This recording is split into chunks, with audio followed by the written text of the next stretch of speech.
Hello, I'm Sheila Bender, and I'm here to host a reading for the Northwind Poetry Reading Series. I, along with three others, Holly Hughes, Sharon Carter, and Linda Robertson, are this year's coordinators for the poetry series. It would have taken place in the center in Port Townsend, Washington in April, but that was not possible. So over this time, we've managed to put together an online presentation. Shortly, I will turn the reading over to Sarah Zale to introduce the project that she conceived and then co-edited along with Terry Persun and the other readers who will be with us tonight. All of them are Port Townsend residents. Sarah is a recent Port Townsend resident who has moved now to Arizona. And Terry and the other readers who will introduce themselves to you are from our town. So I want to take a moment to thank Charlie Fleischman, who edited all the segments together so that we could present this as one recording to you. And then to tell you that at the end of the reading, Sharon Carter will close out the reading and tell you a little bit more. So now I'd like to turn the reading over to Sarah, who will introduce the poets after she introduces the project. And each of the poets will read their bio, backstory to their poem, and then their poem. I know it's going to be a sobering but important reading. So take it away, Sarah. Thank you. What a pleasure for me to be, at least virtually, back in Port Townsend, surrounded by poets who have my deepest respect. They believe the arts can remind us of our humanity, remind us that we can change the world. The inception of Strange Fruit, Poems on the Death Penalty, occurred when I learned that my birth state, Michigan, in 1847, was the first English-speaking government in the world to abolish capital punishment for most crimes. Years later, I was living in Washington State. In February 2014, Governor Jay Inslee instituted a moratorium with hopes of passing legislation to abolish the state's death penalty. 4 years later, however, still no Senate bill had passed that would end the death penalty. 8 men were on death row. These 8 men had 2 choices as to how their lives would end: by lethal injection or hanging. Washington was the only state in the country with active gallows. This is why the cover of Strange Fruit by artist James B. Murphy depicts a multiracial man with a noose around his neck.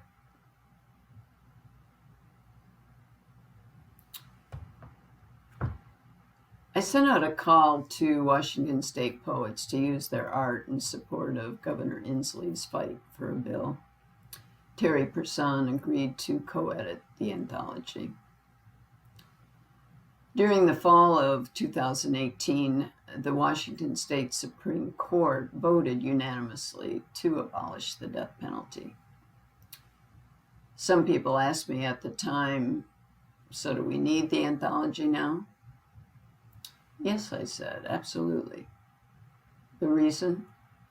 Well, the same month that the Washington bill passed, a Gallup poll revealed that only 41% of Americans oppose the death penalty. Close to 50% disclosed they believe it is imposed fairly, and 62% declared it morally acceptable. So the poems in this anthology were chosen for their intention to open minds and hearts to the fate of individuals on death row and the individuals directly affected by their crimes. The poems also ask a question. In the words of Brian Stevenson, author of Just Mercy, A Story of Justice and Redemption, the death penalty is not about whether people deserve to die for the crimes they commit. The real question of capital punishment is, do we deserve to kill? The work of Poets for Social Justice in the prison system is not done. As of today, 25 states do not have the death penalty, but 22 do, and 3 have a governor-imposed moratorium.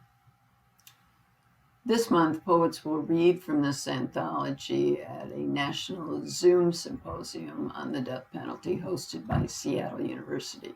Sister Helen Prejean is the keynote speaker. Now, Sister Helen is the author of the book Dead Man Walking, which was made into a movie with Sean Penn and Susan Sarandon. The journalist Amy Goodman called Sister Helen the Catholic nun who changed the U.S. debate on the death penalty forever. As well as that, I am working in collaboration with the Art for Justice Project at the University of Arizona on another anthology that will include the work of incarcerated poets. Arizona still has the death penalty. I'd like to close this introduction with a review by the president of the Board of Death Penalty Focus, an organization based out of California. The president's name is Mike Farrell. You probably know him as B.J. Honeycutt of MASH fame. He wrote, "At first glance, poetry and the death penalty seem an odd pairing. Poetry feeds the soul, executions kill it. But in Strange Fruit, the complex web of emotions capital punishment evokes is beautifully rendered. It's an emotional journey that will remind you of the urgent need to abolish this horror once and for all." So thank you, Northwind, Holly, Linda, Sharon, Sheila, for inviting poets in this anthology to show how the arts can awaken minds and hearts to issues of social justice. Now, let's welcome the poets. My name is Bill Mawhinney. I've written 2 books of poetry. The first, Songs in My Begging Bowl, appeared in 2002. And my second collection, Cairns Along the Road, appeared in 2009. For 13 years, I was host of the Northwind Reading Series in Port Townsend. And the Port Townsend Arts Commission named me Angel of the Arts for 2011. I want to thank Sarah Zale and Terry Persun for including my work in this project. I was inspired to submit my small poem to this anthology because the death penalty makes no moral sense to me. I've always puzzled over why we kill people who've killed people to show that killing people is wrong. And I agree with Albert Camus. I think capital punishment is the most premeditated of murders. For this poem, you'll need, there's 2 words that you'll need to know. The one, ahimsa, is a Sanskrit word, which is the Buddhist precept to do no harm to any life form, human or non-human, with whom we share our being. And the second is parsley, the name of a marvelous tabby cat who shared his life with me for 20 years. I miss parsley dearly. The Mouser. I spring from my chair, I sprint to the kitchen and rummage in a cupboard and grab a jar. After parsley, triumphant stalker of woodpiles, ace garage Mouser, struts into the living room, opens his jaws and deposits a stunned, dark mouse dead center on the carpet. And I plop the glass over this quivering creature. Bright black eyes glint as it skitters inside its suddenly shrunken world. And I walk out to the back slope and down a trail into the alders, unscrew the lid, upend the mouse onto the forest floor, and it scrabbles to its feet and scurries under a maple leaf, and I tell this fellow mortal, go be a Buddha. Then turn toward home, awash in a self-righteous glow after this gesture of ahimsa. I thread the lid onto the jar and wonder which of my best laid schemes will someday toss me into the woods. Hi, my name is Sharon Carter. I'm a poet and visual artist. I retired from a career in healthcare. My work has been published online and in many small presses, including Terra Nova, Pontoon, Raven Chronicles, and Poetry on the Buses. I was fortunate enough to be a Hedgebrook resident as well as a Jack Straw writer. I have a manuscript forthcoming entitled Quiver. I wanted to bring attention to the death penalty for many reasons: moral, philosophical, because of its racial bias, and the rate of false convictions. I have a personal story about the latter. When I was 14 in the UK, my childhood home was compulsorily purchased by the local council and a police station erected in its place. In 1974, 6 Irishmen, later called the Birmingham Six, were detained there and beaten up and convicted of being IRA bombers responsible for 21 deaths. Fortunately, Britain had abolished the death penalty in 1965, so they received life sentences instead. They were released 16 years later when shoddy forensics and police perjury were revealed. The real bombers were living in Ireland all along and were never charged.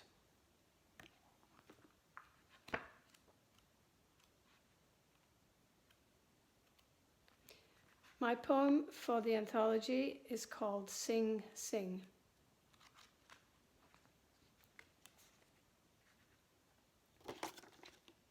Sing Sing. Words separated by a comma mean to perform by voice.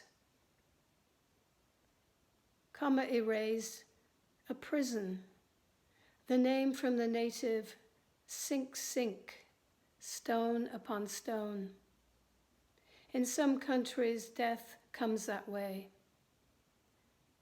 The Rosenbergs met Sing Sing's electric chair in '53. Wardens called it riding the lightning, unable perhaps to say murder. Julius received 1 pulse, Ethel 5. Reporters described smoke exiting her temporal electrode. The last woman executed before it shut down in '63. That year, the Beatles topped the charts, and Warhol silk-screened the chair's image in psychedelic reds, yellows, and blues. For many, it's only pop art. I imagine electricity, each death made unforgettable. Thank you. I'm Norma Bishop. I've been writing most of my life. As a writer, I strive to give readers content with an emotional context that may help them change or alter their perspective on life. I've been an attorney, a museum director, and served as an editor for a women's magazine. As an attorney, I worked for a short time for the California Appellate Project, helping criminal defendants appeal their cases when they couldn't afford to hire attorneys to do so. In that role, I learned about inequality in the criminal justice system, especially when it comes to sentencing. That inequality, based on perceived differences of race, gender, social status, ethnicity, is a tragic thing. I was honored to participate in this anthology. I'd like to read you my poem about how we try to provide equality in the criminal justice system. It's called Equation. I hope that you'll consider it and consider or reconsider your views on the death penalty. Thank you. Equation. The symmetry of it is seductive. An equation on the blackboard. A statement of equality. An eye for an eye. Solve the equation. Erase the board. Slate clean. Begin again. Undeterred by the multitude of equations waiting to be solved. In these balancing acts, we are the operators of variables. Subtract or add to achieve the ends. An eye for an eye. We choose to subtract. The operator remains the same in every equation. Subtract. Solve for x, solve for y. Each is equal to the other. It is a formula for a salve that should heal a wound now twice wide. But what wound did ever heal but by degrees? Erase the board. Slate clean. Begin again. Undeterred by the accumulation of what remains after every erasure. A bone-white dust. Finer than ash, it rises in the air. It settles on your scalp. It abrades your skin. It fills your nostrils. The taste of it is bitter on your tongue. Hi, I'm Nancy Fowler, a California transplant who has lived for the last 14 years on the Olympic Peninsula of Washington. My poetry focuses on acknowledging the essential beingness of the environment and the people who share a common broken humanity. I became interested in this project when 4.5 years ago, my then 19-year-old granddaughter was murdered, her throat slashed. I was forced to re-examine my long-held opposition to the death penalty in a more personal way. This poem touches on one reason I still hold fast to that viewpoint. Sharing the court proceedings there has developed an even deepening connection among everyone involved. The web of connection. He flew from his mother's lap, laughing, dashes across the aisle, dots between the seats. You can't catch me. But he is caught by the court officer who whispers in the mother's ear when the child is returned to her lap. Everyone smiles except for the judge, maintaining her mask of fetid emotion. Everyone smiles, even me, as I sit behind the rail that separates the viewers from the business of the court. Justice, revenge, closure, the right of society to protect itself, words repeated to me, even by me, as I tried to understand which might bring Danny back. The answer, of course, is none. Love alone will keep her presence alive in my heart and in the world. I feel her smile, too, at the joyful child.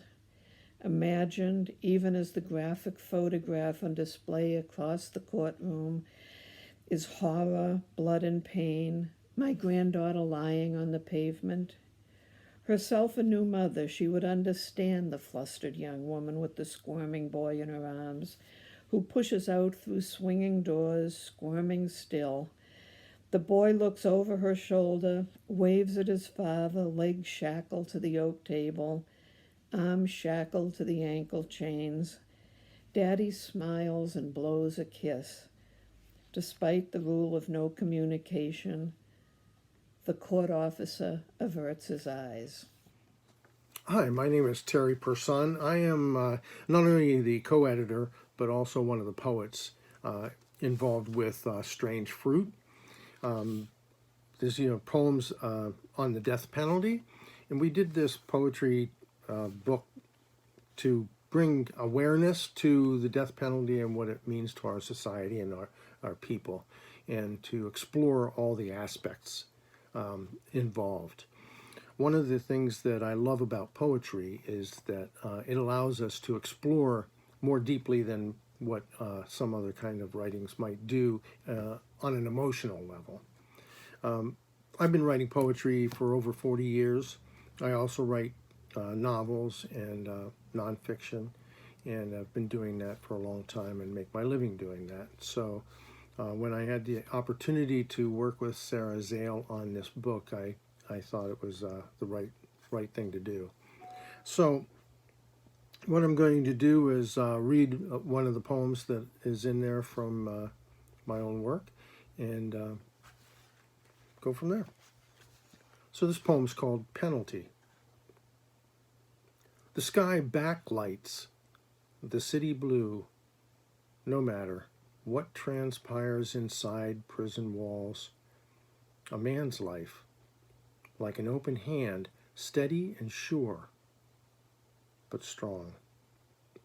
What should be done when anger throws its shadow over morality? Judging is a sin according to most religions. Yet the first tool taken up when we don't understand another's pain. Thank you. Hello, my name is Mark Valentine, and I'd like to read How to Harvest Strange Fruit.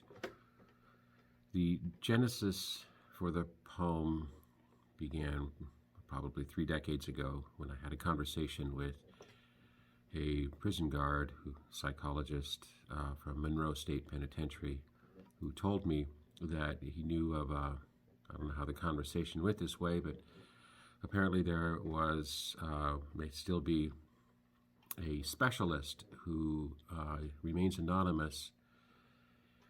His profession is an expert at hangings, state executions. He remains anonymous because it's protecting his identity. You can imagine why. And it seems in the same way to be anonymous as a professional hitman, only this is state sanctioned. The epigraph for the poem is from a song that Billie Holiday sang and made famous. Black bodies swinging in the southern breeze, strange fruit hanging from the poplar trees. This is how to harvest strange fruit. Begin the day before by weighing him.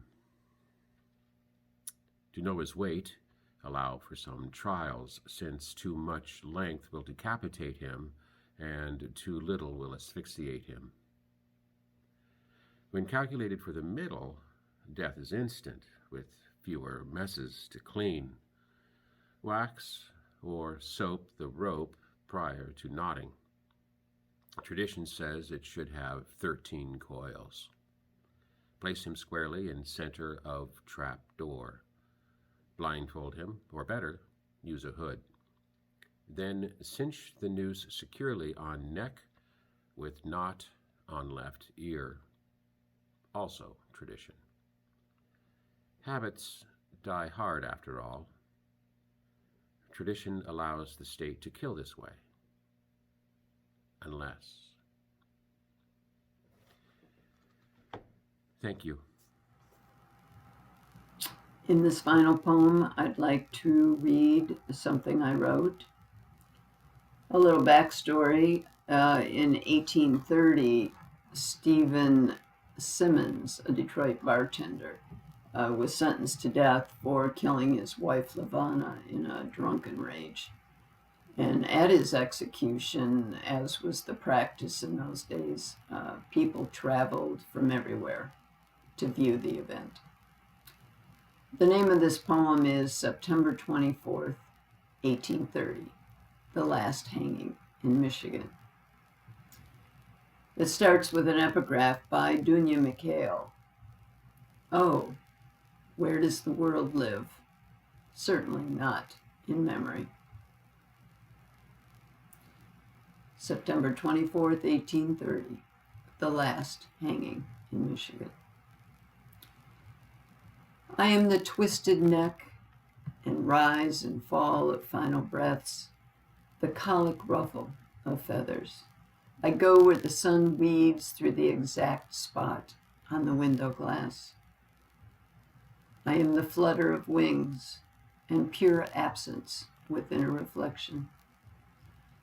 I am the weight of each step to where the crowd waits, the bend of each knee up scaffold stairs, my eyes like his eyes so wide I can't blink, the spit down my chin and the stone in my throat, a flash of light from the white cap over my face, the weave of a noose around my neck. I am Lavana, my baby in my arms. I am Stephen, sober and singing. I am his sweat from the fields.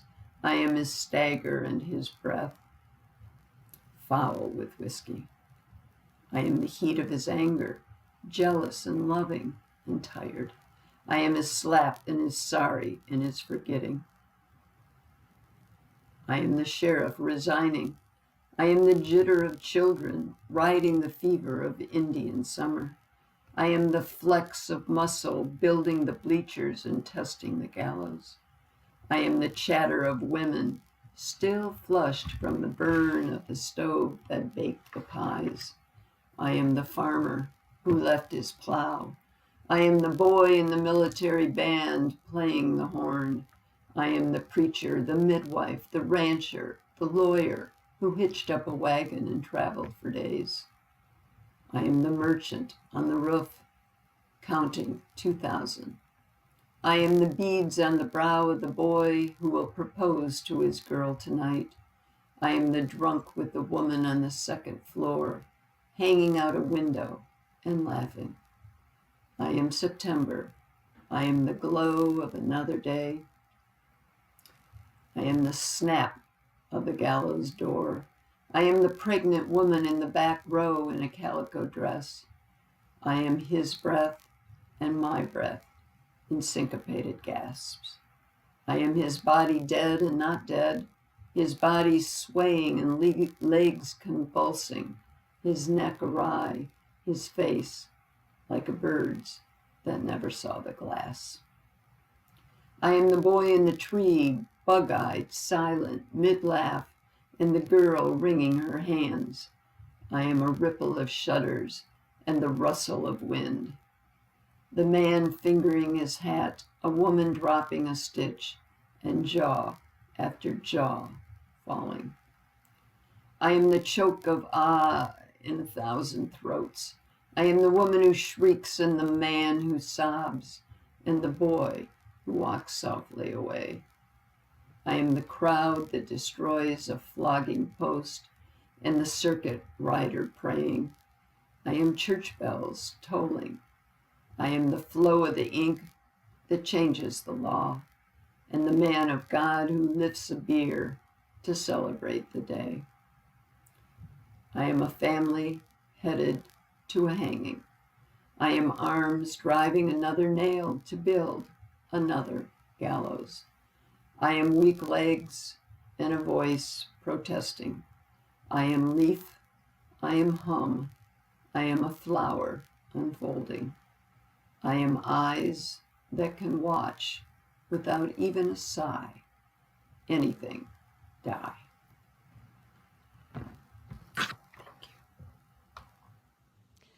Thank you, Sheila, for hosting this reading. I really enjoyed listening to everybody read their own work from this great anthology. Special gratitude goes to the editors, Sarah Zale and Terry Persun, in selecting the work. We will be posting this recording on the Northwind Reading Series Facebook page, as well as the Northwind Arts Center website. You may purchase this book from Amazon.com, and a link will be provided in the previous websites mentioned, as well as directly from Wildfire Press, 10940 West Roundelay Circle, Sun City, Arizona, 85351. This program has been curated by the Northwind Reading Series group, Sheila Bender, Sharon Carter, Holly Hughes, and Linda Robertson. We hope you enjoyed this evening, and we'll see you again. Thank you very much, and good night.